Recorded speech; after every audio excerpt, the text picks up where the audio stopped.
ప్రభు అయిన యేసుక్రీస్తు నామములో మీకు సమాధానం కలుగునుగాక.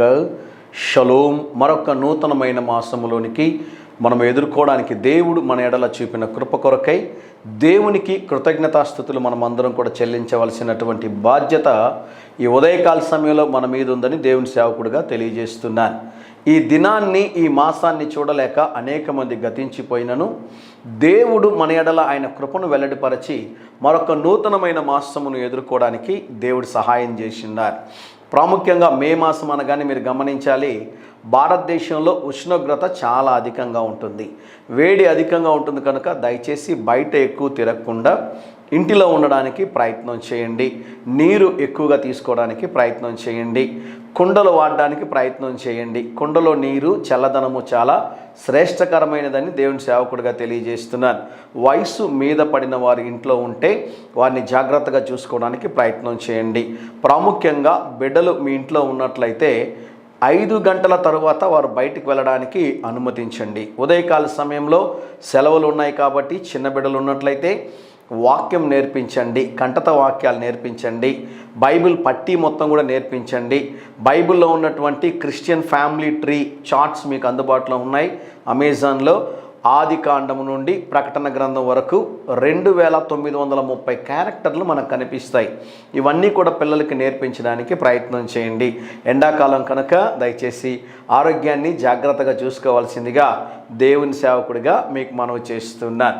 మరొక ప్రాముఖ్యమైనటువంటి ప్రకటన మీలో అనేకులకు తెలుసు, మాసపు మొదటి దినం మటుకే ప్రకటనలు ఉంటాయి.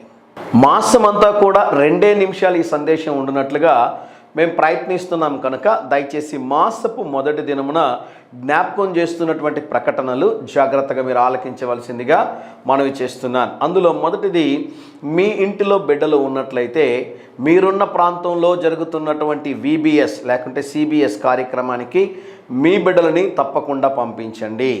ఆ కార్యక్రమానికి వెళ్ళడం ద్వారా దేవుని యొక్క వాక్యం నేర్చుకోవడానికి అవకాశం ఉంటుంది. కనుక తప్పకుండా మీరు పంపించవలసిందిగా మీకు మనవి చేస్తున్నాను. మీలో అనేక మంది టీచర్స్ ఉంటారు. మరి హాలిడేస్ సమయంలో చర్చిలో జరుగుతున్నటువంటి CBC కానివ్వండి, VBS కార్యక్రమానికి మీరు కూడా వెళ్ళి వాలంటీర్గా సర్వ్ చేయండి, టీచర్స్గా పనిచేయండి, లేకుంటే ఏదో ఒక రకంగా ఆ కార్యక్రమానికి మీ వంతు సహకారాన్ని అందించండి.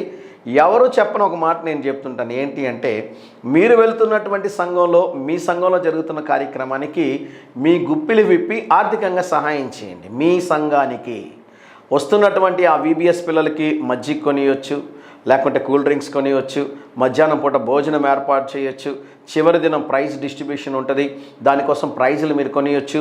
బిడ్డల్ని మీరు ఎంకరేజ్ చేయండి. ఆ VBSలో మీరు కూడా పాలిభాగస్తులై ఉండండి. సంవత్సరం మొత్తం మీకోసం ఉద్యోగం చేస్తున్నారు కదా, దేవుని కార్యాలు ఏమైనా చేస్తున్నారా?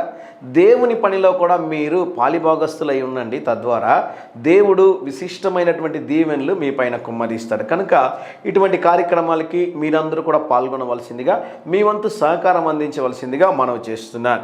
సమ్మర్లో అంటే వేసవి కాలంలో ఆయా ప్రాంతాల్లో చాలా మీటింగ్స్ జరుగుతూ ఉంటాయి. మీటింగ్స్ జరుగుతున్నప్పుడు ఆ మీటింగ్స్ ఏర్పాటు చేస్తున్నటువంటి వారు ఎంతో డబ్బు కష్టపడి, ఎంతో డబ్బుని వెచ్చించి సేవకుల దగ్గరికి వెళ్ళి వాళ్ళ కాళ్ళు చేతులు పట్టుకొని, ఎందుకు ఈ మాట వాడుతున్నానంటే, సాధారణంగా అన్ని ప్రాంతాలకి అందరూ సేవకులు రావడానికి ఈరోజు ఇష్టపడడం లేదండి. అందరూ కూడా హై స్టేటస్లో ఉండిపోతున్నారు సేవకులు. ఒక సేవకుని ఒక ప్రాంతానికి తీసుకొని రావాలంటే ఆర్గనైజర్లు పడేటటువంటి కష్టము అంతా ఇంత కాదు. ఆ సేవకుల దగ్గరికి వెళ్ళి వారి కాళ్ళు పట్టుకొని, వారి డేట్స్ తీసుకొని ఎంతో భారంతో మీటింగ్స్ ఏర్పాటు చేస్తున్నారండి. మీ ప్రాంతంలో మీటింగ్ జరుగుతూ ఉందా? ముందు ఆ మీటింగ్స్ కొరకు ప్రార్థన చేయండి. 1 by 1 చెప్తాను, జాగ్రత్తగా వినండి. ఆ మీటింగ్ కొరకు ప్రార్థన చేయండి. రెండవది, ఆ మీటింగ్స్కి అటెండ్ అవ్వండి. మూడవది, ప్రభు మిమ్మల్ని ప్రేరేపిస్తే ఆ మీటింగ్స్ కోసం మీరు ఆర్థిక సహాయం చేయండి. ఇవి 3 కూడా చాలా ప్రాముఖ్యమైనటువంటి విషయాలు. మరొక విషయం చెప్తున్నాను, జాగ్రత్తగా గమనించండి. మళ్ళీ చెప్తున్నాను, జాగ్రత్తగా గమనించండి. మీ ప్రాంతంలో జరుగుతున్నటువంటి దేవుని కార్యాలకి మీరు ప్రార్థించకపోయినా ఇబ్బంది లేదు, ఆ కార్యక్రమానికి మీరు అటెండ్ కాకపోయినా ఇబ్బంది లేదు, ఆ కార్యక్రమానికి మీరు ఆర్థికంగా సహాయం చేయకపోయినా ఇబ్బంది లేదు. కానీ ఆ కార్యక్రమానికి ఇబ్బంది కలిగించే పని మటుకు దయచేసి చేయొద్దండి. అది మీకు, మీ కుటుంబానికి శాపమని దేవుని సేవకుడిగా తెలియజేస్తున్నాను.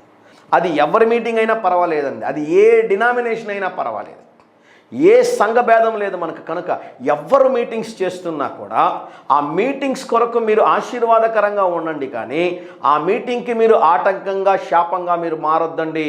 అది మీకు మీ కుటుంబానికి ప్రమాదం అని దేవుని సేవకుడిగా తెలియజేస్తున్నాను. కనుక సమ్మర్లో ఆయా ప్రాంతాల్లో జరుగుతున్నటువంటి మీటింగ్స్కి అటెండ్ అవ్వండి.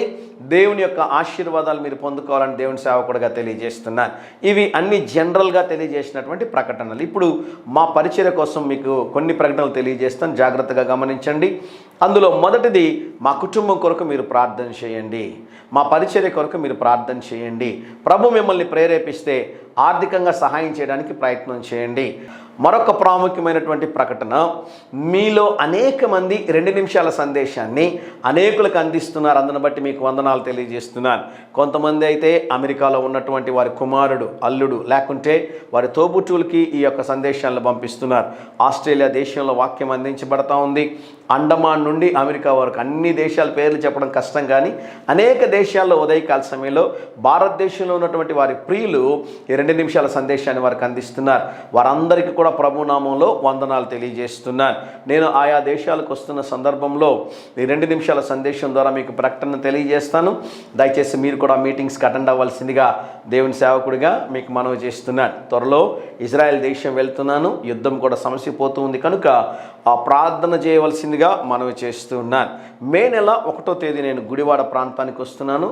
WCM కిరణ్ పాల్ అయ్య గారు మరి అద్భుతమైనటువంటి కార్యక్రమాన్ని ఏర్పాటు చేస్తున్నారు, మీరు చూస్తున్నటువంటి పోస్టర్లో. కనుక ఆ మీటింగ్స్కి నేను వస్తున్నాను.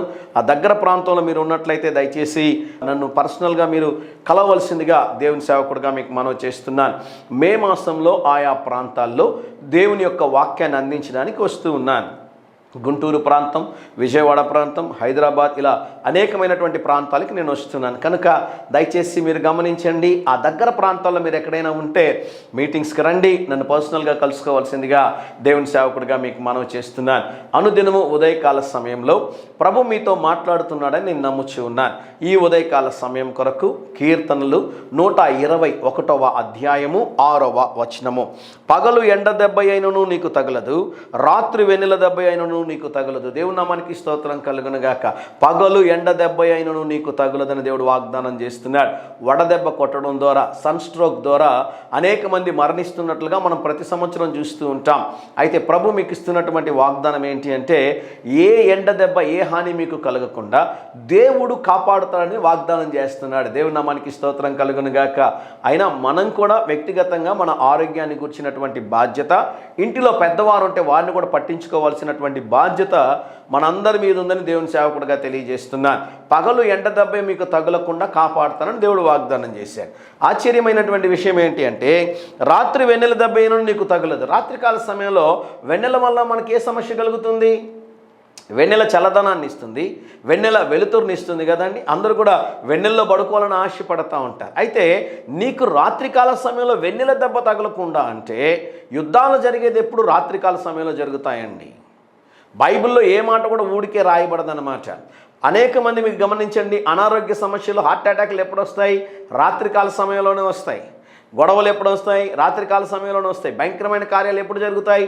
రాత్రికాలమే జరుగుతాయి. మన దేవుడు ఎటువంటి వాడు అంటే, నిన్ను కాపాడు యెహోవా, కునుకుడు నిద్రపోడు ఆయన. పగలు నీకు తోడై ఉండే దేవుడు ఆయన, రాత్రి నీకు తోడై ఉండే దేవుడు ఆయన.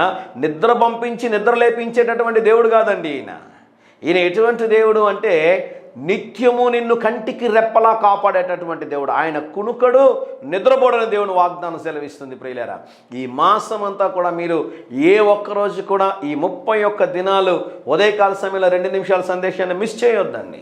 ప్రభు మీతో మాట్లాడతాడు, ప్రభు మిమ్మల్ని బలపరుస్తాడు, ప్రభు మిమ్మల్ని స్థిరపరుస్తాడు, ప్రభు మిమ్మల్ని అద్భుతంగా ఈ నెల నడిపించబోతా ఉన్నాడు. ప్రతి నెల జ్ఞాపకం చేస్తుంటాను, మళ్ళీ ఈరోజు చెప్తున్నాను, జాగ్రత్తగా వినండి. ఈ నెల ఇంటి రెంట్ విషయంలోను, కరెంట్ బిల్ విషయంలోను, ఇంటర్నెట్ విషయంలోను, లేకుంటే మీరు కట్టవలసిన క్రెడిట్ కార్డ్ బిల్స్ విషయంలోను, వడ్డీల్లోను, రాస్, డోక్రా, ప్రతి బిల్లు కూడా దేవుడు కడతాడని దేవుని సేవకుడిగా తెలియజేస్తున్నా. భయపడొద్దండి, దేవుడు అద్భుతంగా సంధించబోతున్నారు. ఫిలిప్పీ 4:19 ప్రకారంగా క్రీస్తు యేసునందున్న మహిమలో మీ ప్రతి అవసరము తీర్చబడును. దేవుని నామానికి స్తోత్రం కలుగునుగాక.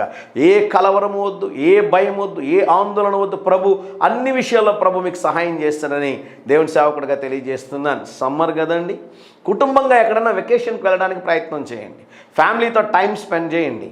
ఎప్పుడూ ఉద్యోగం బిజీగా ఉంటారు కదా, పిల్లలు ఇంట్లో ఉన్నప్పుడు వారితో టైం స్పెండ్ చేయండి. వారిని ఎక్కడికైనా బయటికి తీసుకుని వెళ్ళడానికి ప్రయత్నం చేయండి.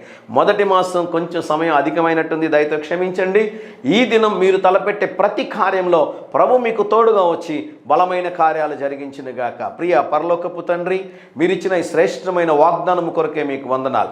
నూతనమైన మాసంలోనికి ప్రవేశించడానికి మీరు మా ఎడల చూపిన కృప కొరకై మీకు స్తోత్రం నాయన. ఈ మాసమంతా మాతోనూ మా కుటుంబంతోనూ ప్రభు మీ దేవదూతల కాపుదల్లో ఉంచండి. సిలువ రక్తంతో కంచి వేయండి. మీ సన్నిధిని తోడుగా ఉంచండి. ప్రతి అవసరతను మీ మహిమలో సంధించుమని యేసు నామములో ప్రార్థిస్తున్నాము తండ్రి. ఆమెన్.